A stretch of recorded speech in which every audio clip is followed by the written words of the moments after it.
Good evening and welcome to NTD News. I'm Stephanie Cox. Here are today's top stories. The man accused of leaking Pentagon documents appears in court. His defense attorneys argue for his release before trial, but prosecutors say he poses a risk to national security. Former President Trump holds a rally in New Hampshire addressing President Biden's recent campaign announcement. The Biden administration responds to Republicans' plan to slash spending and raise the debt ceiling. What's next after Speaker McCarthy scores a win in the House? A senator proposes issuing subpoenas for Supreme Court justices. Meanwhile, a group of senators want a code of conduct for the High Court. A legal expert weighs in. The South Korean president addresses a joint session of U.S. Congress calling for more cooperation to deal with security challenges in the Indo-Pacific region. And the Kremlin gave its thumbs up to recent news that China's leader called the Ukrainian president to initiate a peace agreement. What's in it for China? We hear from a geopolitical analyst.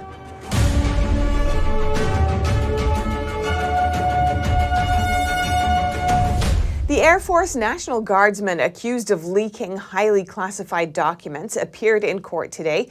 Prosecutors argued that he should remain locked up before his trial because he poses a serious flight risk. NTD's Jason Perry has the latest. United States Air National Guardsman Jack Teixeira is accused of leaking military secrets to a group of gamers online. The FBI arrested Teixeira on April 13th at his home in Massachusetts. He was charged with violating the Espionage Act. If convicted, prosecutors say he faces up to 25 years in prison and potentially far more. He appeared in court on Thursday, and the issue both sides argued over was, will Teixeira be allowed to return home before his trial? Teixeira entered the courtroom in an orange prison uniform and smiled at his father in the front row, and his handcuffs were removed before he took a seat. Federal prosecutors argued that Teixeira should remain in jail as he awaits trial, saying he may still have access to a trove of classified information that would be of tremendous value to hostile nation states that could facilitate his escape from the United States. Teixeira's defense lawyers argued that the government has presented no articulable facts to support these assertions. They also added that the government had no facts that Teixeira intended any of the leaked information to be widely disseminated. This is where the judge gave his opinion, saying, somebody under the age of 30 has no idea that when they put something on the internet that it could end up anywhere in this world? Seriously? The Justice Department also included photos of Teixeira's bedroom from the FBI search of his home. There they found a smashed tablet, a laptop, and a gaming console inside a dumpster. Prosecutors also said they had evidence Teixeira told online users to delete all messages. However, the judge did not make a decision at the hearing on whether Teixeira would be released before his trial. Meanwhile, the Department of Defense also continues its investigation. On Wednesday, a United States Air Force spokesman said 2 Air Force commanders in Teixeira's unit have been suspended, and the Department of Air Force temporarily removed their access from classified systems and information pending further investigation. Jason Perry, NTD News. Former President Trump is making a campaign stop in New Hampshire. This is his first rally since President Biden declared his run. On Tuesday, Joe Biden officially announced that he will seek 4 more disastrous years in the White House. The choice in this election is now between strength and weakness, between success or failure, between safety or anarchy, between peace or conflict, and prosperity or catastrophe. Trump criticized Biden's economic record and didn't focus as much on other GOP candidates. Trump and Biden are widely expected to face off again in 2024. This is Trump's first visit to New Hampshire since January. While there, he received over 50 endorsements from state lawmakers. New Hampshire will be the second state after Iowa to hold the Republican primary next year. A poll from the University of New Hampshire last week shows Trump in a first place in a hypothetical Republican primary, which included Florida Governor Ron DeSantis. And the ball is now in President Biden's court, but the White House today doubled down on its refusal to negotiate on the GOP's debt ceiling plan. NTD's Iris Tao brings us more from the nation's capital. House Republicans have now passed a bill to raise the nation's debt ceiling while cutting federal spending. But the White House on Thursday doubled down on its refusal to negotiate while calling the bill an extreme MAGA wish list. Watch. House Republicans are holding the economy hostage, threatening Americans' jobs and retirement savings unless we and the Senate agree on an extreme MAGA wish list. We've done our job. On Wednesday evening, House Republicans passed a bill to raise the debt limit, but that's on the condition that a government needs to limit its spending growth to 1% per year. It'll also claw back COVID relief money, slash new funding for the IRS, and block the Biden administration's student loan cancellation plan. And while the White House slams it, it'll kill jobs. Republicans say their plan will save taxpayer money for what's really needed. It will protect people who need the benefits while at the same time providing an incentive for people to get back in the workforce. But Democrats say the GOP's bill is dead on arrival, as they will accept nothing else but for a clean plan to avoid default, with no ransom notes, no floors, no brinksmanship. But time is running out. The U.S. Chamber of Commerce, the nation's largest business lobbying group, is now directly calling on the Biden administration to start negotiations now that Republicans have passed their bill. And President Biden, meanwhile, insisting on Wednesday, happy to meet with McCarthy, but not on whether or not the debt limit gets extended. And in the coming days, the U.S. Treasury would unveil a new date after which the government would actually run out of money and potentially default on its payment if the debt ceiling is not lifted. And as that's coming, the pressure will only intensify for Biden and Republicans to start talking. Reporting from the White House, Iris Tao, NTD News. Next, we'll hear from a representative who voted on the debt limit and about another recent vote in the House. This one is on women's sports. Republican Congressman Ralph Norman of South Carolina co-sponsored that bill, and I spoke with him about it earlier today. Representative Ralph Norman, welcome to our show. Thanks so much for coming on. Well, great to be with you, Stephanie. Thank you for having me. Now, you co-sponsored the Protection of Women and Girls in Sports Act, which passed in the House last week. Could you tell me more about that?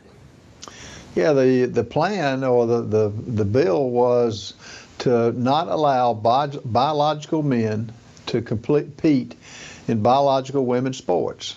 It's as simple as that. We had a lot of debate on it, but the idea that a man who's a biological man can just identify as a female, not have any surgery, and just say that that the person is a woman, is like me saying that I'm Bill Gates. I need some money, and it doesn't make any sense.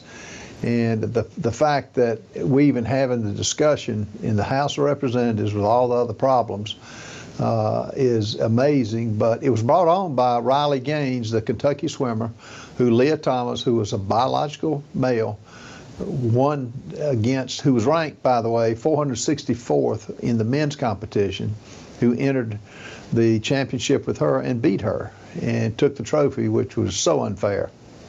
And why do you think this issue needs to be addressed at the federal level instead of the state level?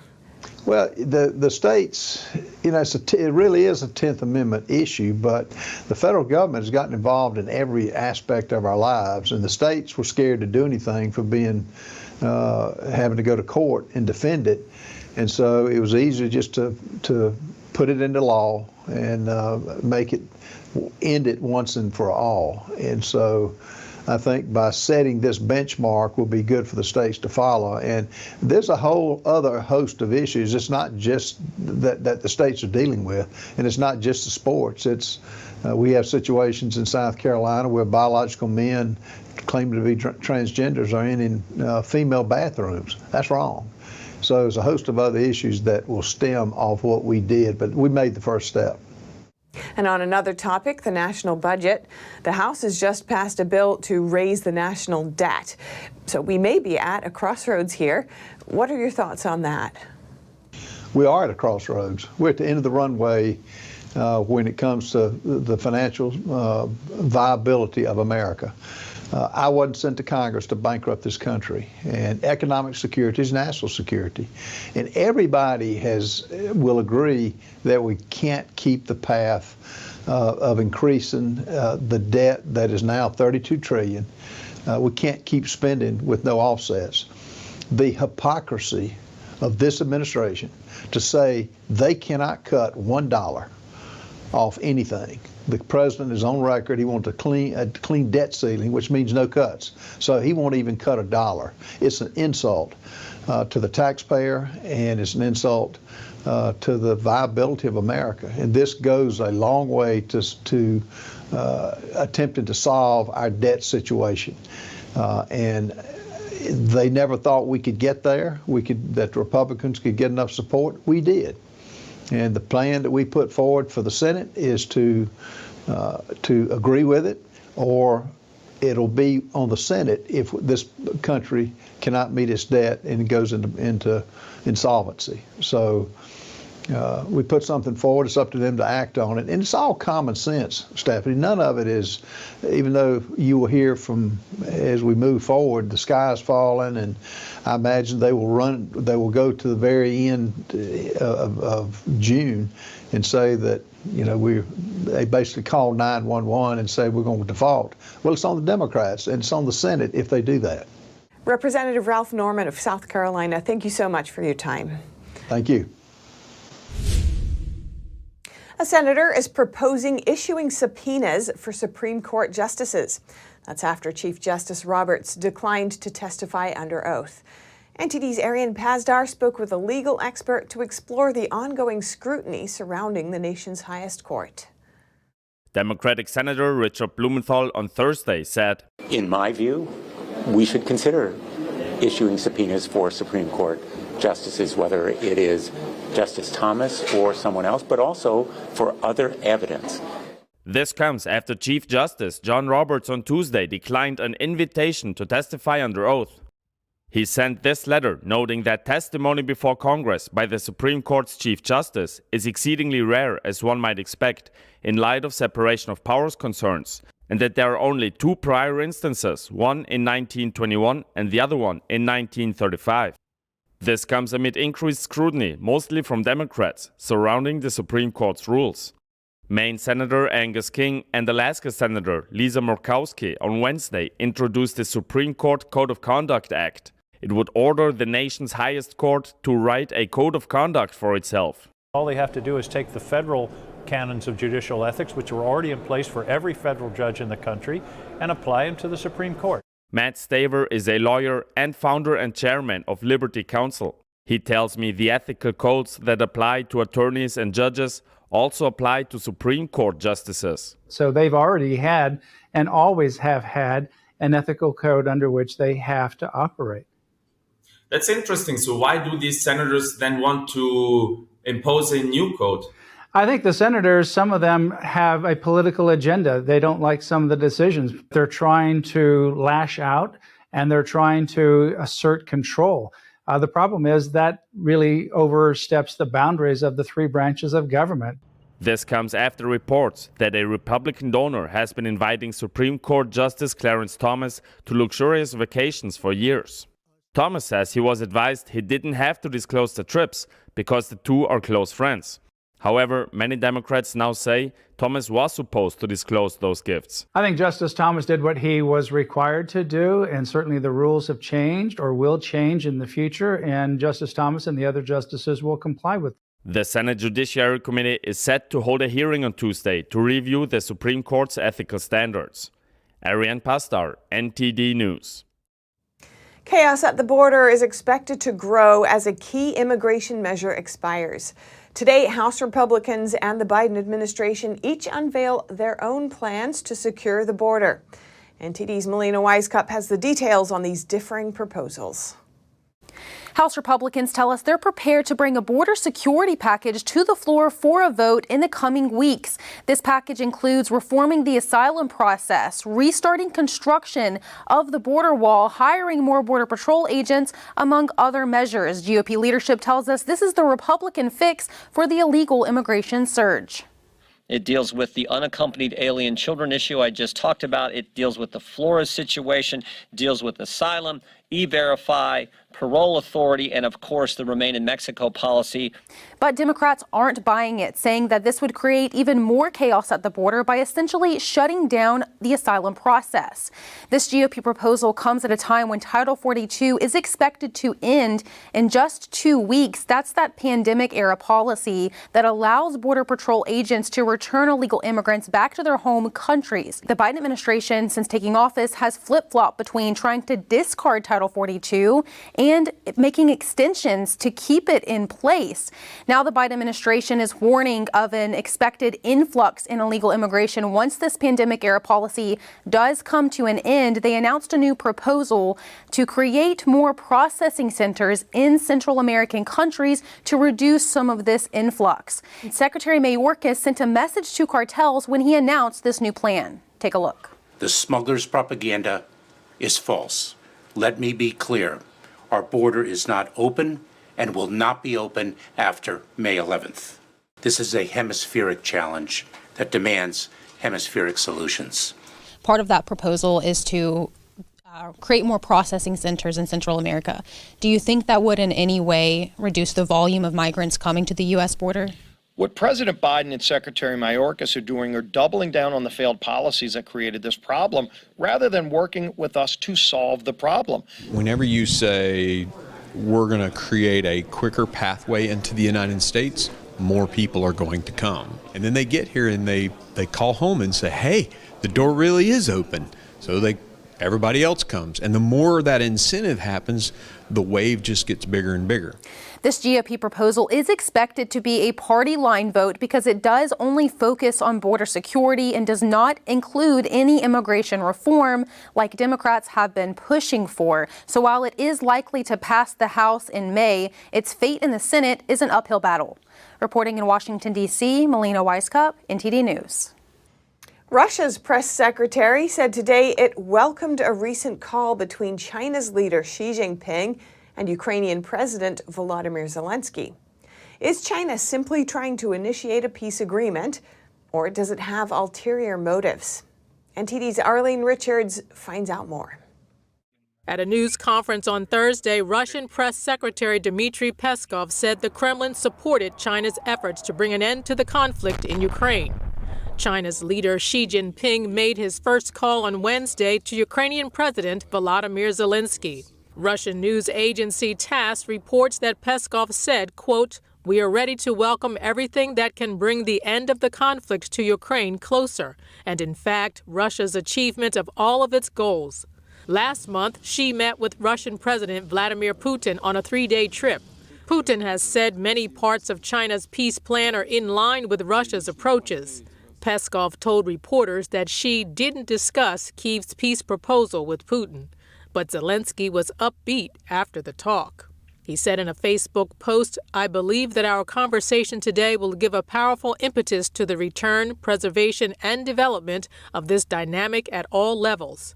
I spoke with geopolitical analyst Brandon Weichert to get his take on China's peace initiative. Do you think China sincerely wants to work out a peace agreement, or is there an ulterior motive? Well, with China, there's always an ulterior motive. I guess you could say that, though, about any great power, but I think in this case, China's trying to set a tone. They're trying to send a message to the rest of the world, and that is the Americans have been the top dog superpower for the last, at least 30 years. He said China wants to be able to say that it deserves global support to be the next great power. Weichert blamed the U.S. for Zelensky now turning to China. That the Americans could have told their partners in Kyiv, you got to make a deal now. That was when we had all the leverage. And what did the Biden administration do? They turned to Zelensky and said, under no circumstance will you make a deal. Start shifting your resources and going on the offense. And actually, the White House did respond to this. And according to the White House, this was a good thing for Ukraine and China to talk to one another. And they said that whether or not a peace deal happens largely depends on Ukraine. What's your response? Yes. Well, my response is the White House has no choice but to say that because they have a lot of egg on their face, don't they? He said China is trying to broker a deal that looks almost exactly like a deal the White House talked about but never negotiated. Arlene Richards, NTD News. Coming up, talk show host Jerry Springer died today. He was 79 years old. His eponymous show ran for 27 years. And in baseball news, not many players make their major league debut after spending a dozen years in the minors. But last night, the nearly impossible happened. We'll have that story and more coming up.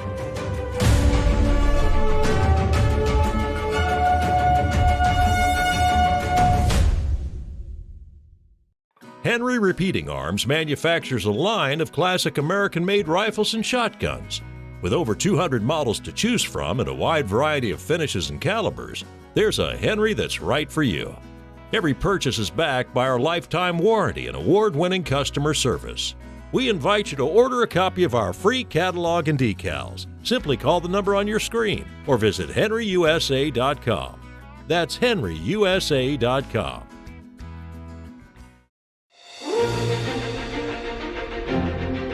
NTD's Capital Report. It's about getting answers, cutting through the fog of politics. It's about your questions and our chances to ask. What is the net impact of the American Congressman Graves? Thank you for joining us. We're speaking to those in power to find out what does this mean for the people. We're here so you're in the know.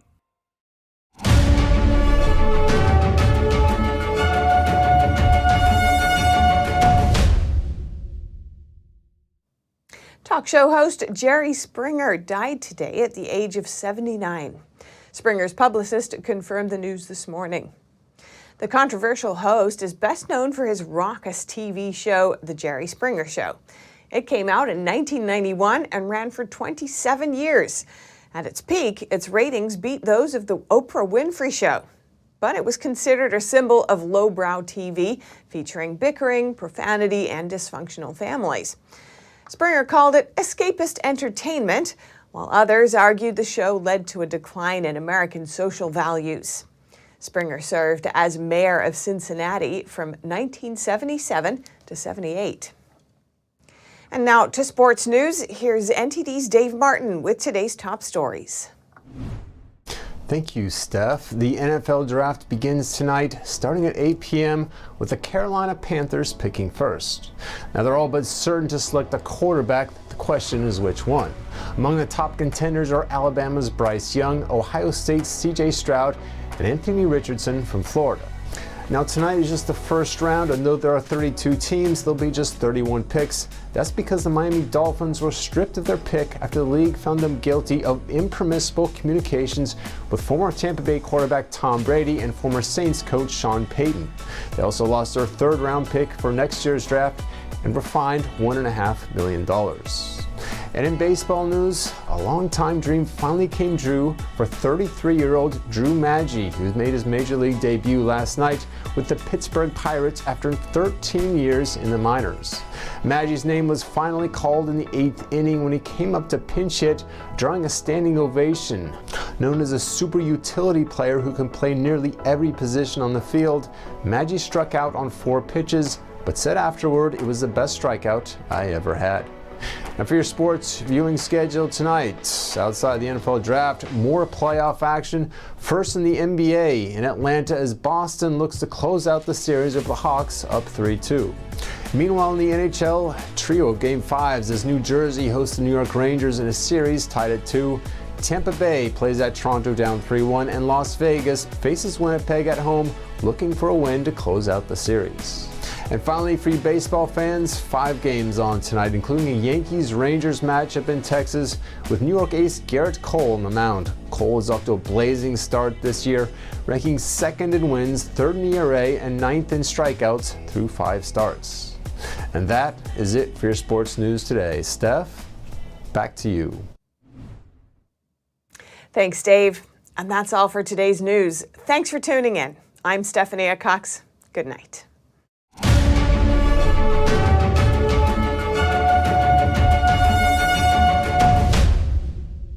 Thanks Thanks for watching us on YouTube. Did you know YouTube only keeps selective videos on its platform? So if you want to make sure you get the full picture, just subscribe to our newsletter. Go to newsletter.ntd.com and sign up. It's free.